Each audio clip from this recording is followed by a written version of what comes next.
Bien, para poder hablar sobre lo que es el análisis financiero, tenemos que dejar muy en claro que esto lo vamos a hacer en base a los estados financieros, que son el balance general, el estado de resultados y el flujo de efectivo. De esos reportes contables o estados financieros vamos a tomar la información para de ahí poder evaluar por medio de las razones financieras. ¿Qué son las razones financieras?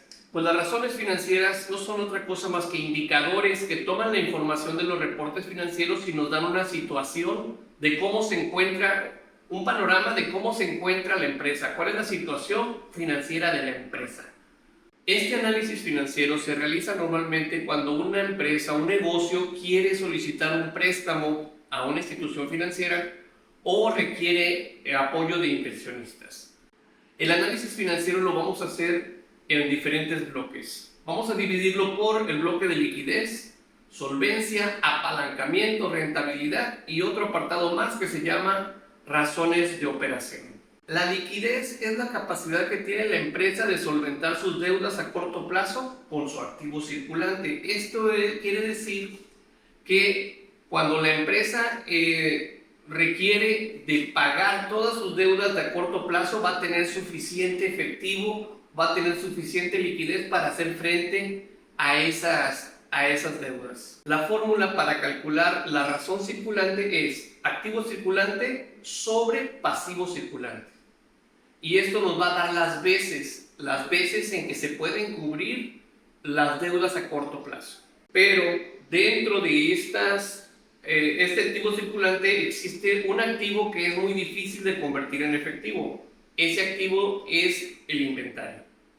Entonces, la prueba del ácido se llama así porque cuando se hacían las pruebas al oro, se le ponía una gota de ácido para ver que realmente fuera oro y no fuera otro tipo de aleación o chapa de oro, que las personas que estaban valuando el oro supieran que realmente era oro original, o sea, que no era un otro tipo de material. Entonces le hacían lo que se llamaba la prueba del ácido. En la liquidez existe una prueba que se llama la prueba del ácido o prueba rápida, donde podemos saber si realmente tienes o no tienes capacidad para solventar tus deudas a corto plazo. Por eso le quitamos el inventario y lo dividimos sobre nuestro pasivo circulante. Es activo circulante menos inventario sobre pasivo circulante nos va a dar lo que es la prueba rápida o la prueba del ácido. Ahora, si quiero saber exactamente cuánto es lo que hay de efectivo, es decir, aquel activo que ya está hecho líquido, ya puede ser usado para pagar sus deudas a corto plazo, lo vamos a determinar con el activo circulante menos el inventario, menos cuentas por cobrar. Y esto sobre el pasivo circulante, esto nos va a dar por consecuencia el efectivo con el cual contamos dentro de nuestro activo circulante. Es el inventario, que incluye todo lo que sea almacenes de materia prima, almacenes de producto en proceso y almacenes de producto terminado.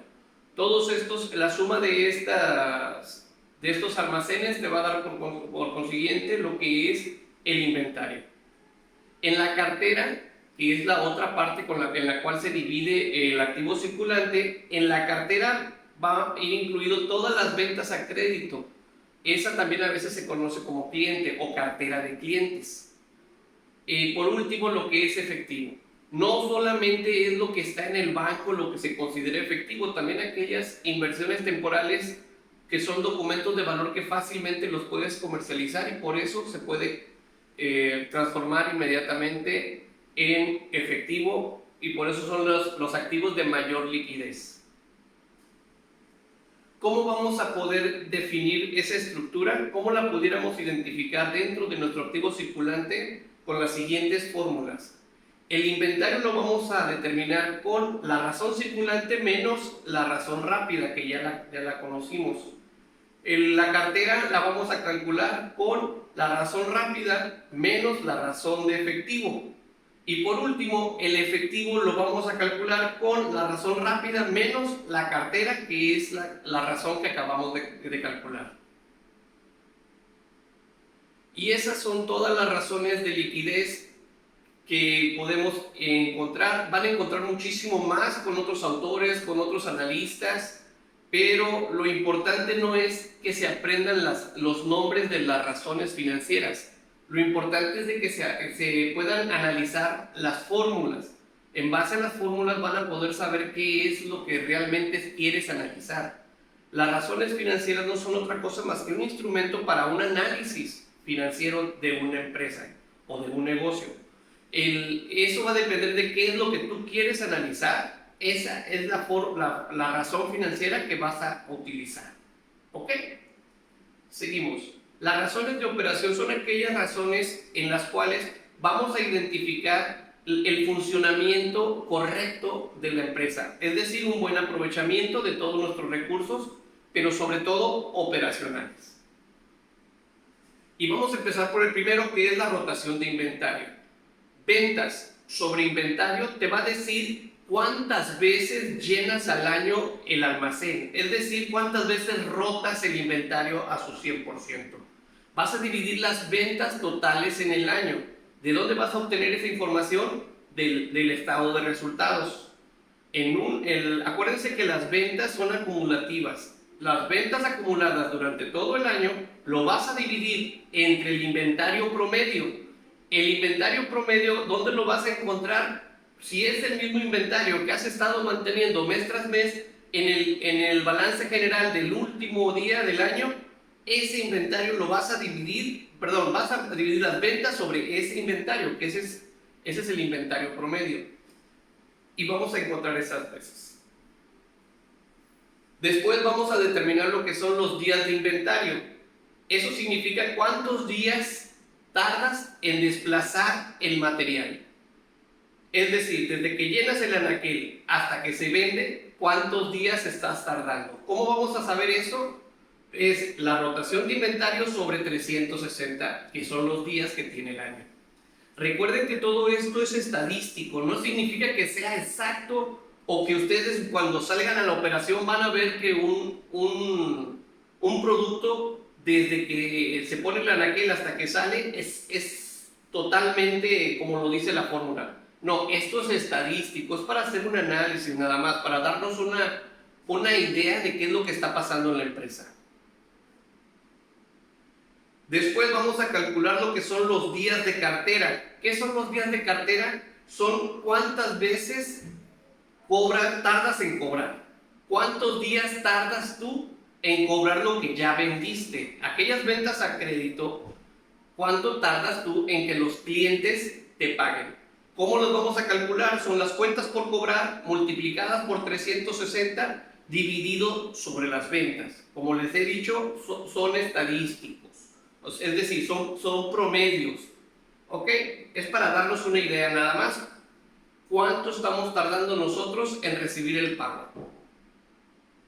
Después la rotación de cartera. Es las veces, está dado en veces que tú cobras en el año.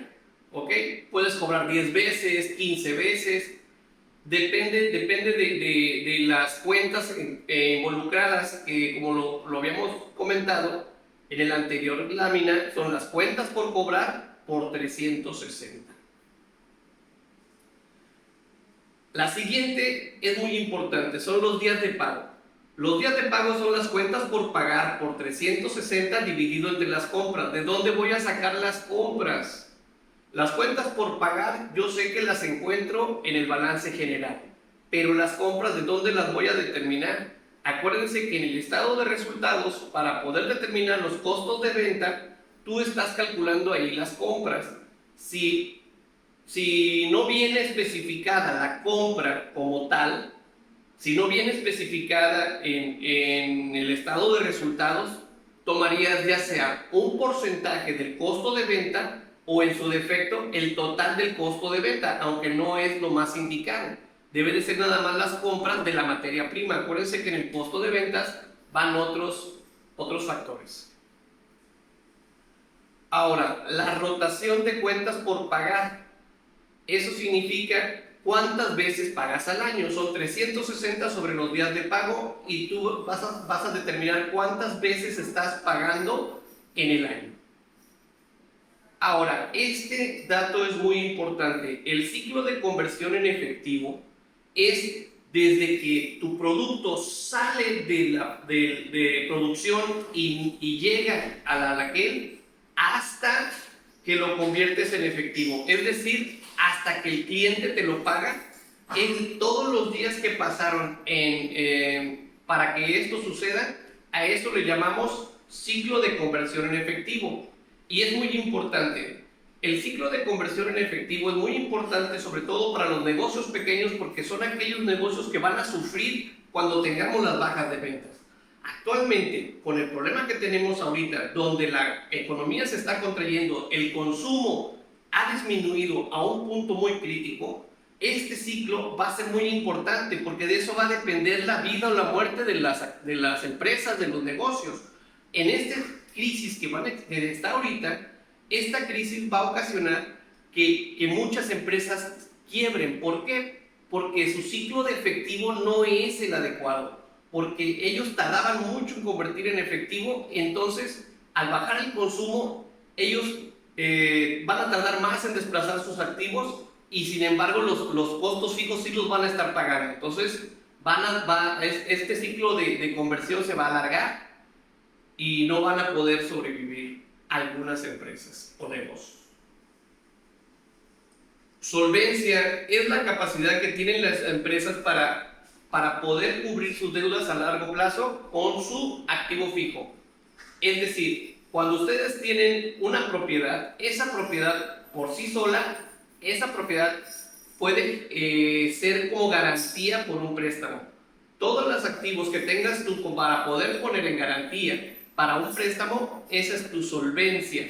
No es lo mismo que liquidez. Liquidez es la capacidad que tienes para pago tus deudas inmediatas. La solvencia es para que tú puedas solicitar créditos a largo plazo poniendo de garantía tus activos fijos. ¿Cómo calculamos esto? Activo fijo sobre pasivo fijo. ¿Para qué nos sirve? Pues puede haber a veces ocasiones en que pudiéramos solicitar un crédito a largo plazo porque tienes suficiente solvencia y sin embargo te estás ahorcando con tu flujo de efectivo en las deudas a corto plazo. La siguiente bloque de razones financieras es las razones de apalancamiento. El apalancamiento muchas veces está muy mal visto. Piensan que la deuda es mala para las empresas.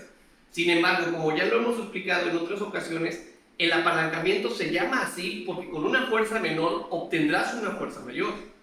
Por lo tanto, si tú vas a pedir un préstamo, la tasa de interés que le vas a pagar al banco, que se llama costo de capital, debe de ser menor al porcentaje resultante de lo que tú vas a generar con ese dinero.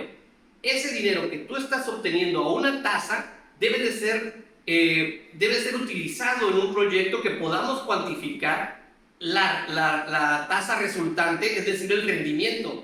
El rendimiento debe de ser mayor que la tasa del préstamo. Y esa tasa diferencial que existe entre la tasa del rendimiento menos la tasa del costo de capital, esa tasa diferencial debe ser significativa para que tú puedas obtener el crédito, para que tú decidas obtener el crédito. Este tipo de análisis son los que ayudan a las empresas a poder potencializarse con sus créditos y alcanzar contratos que posiblemente sin estos créditos no hubieran obtenido.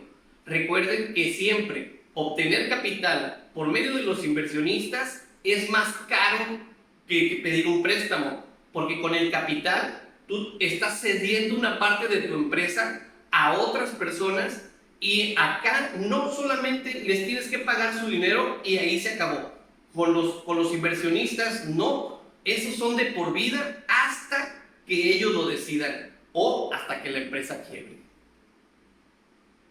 Vamos a analizar lo que es la deuda por medio de la proporción que existe entre los activos y la deuda. Por eso vamos a analizar primero lo que es el activo total sobre el pasivo total y te dará el total de la deuda contraída. ¿de dónde lo vamos a sacar? Todo esto sale del balance general. En el balance general vas a obtener este tipo de cuentas, son los totales que tú has visto, y esas los vas a tomar de ahí la información, sustituyes en la fórmula y calcularás este tipo de datos. Esto está dado todo en porcentaje. ¿Qué porcentaje del activo total ha sido amparado por medio de una deuda? Esto es lo que nos va a dar la primera razón de lo que es la deuda total. ¿Ok? La segunda es la deuda del activo circulante, es decir, activo circulante sobre pasivo total, y te va a dar el porcentaje de deuda que corresponde para el activo circulante. Después, el activo fijo sobre el pasivo total, también vamos a tener el total del porcentaje.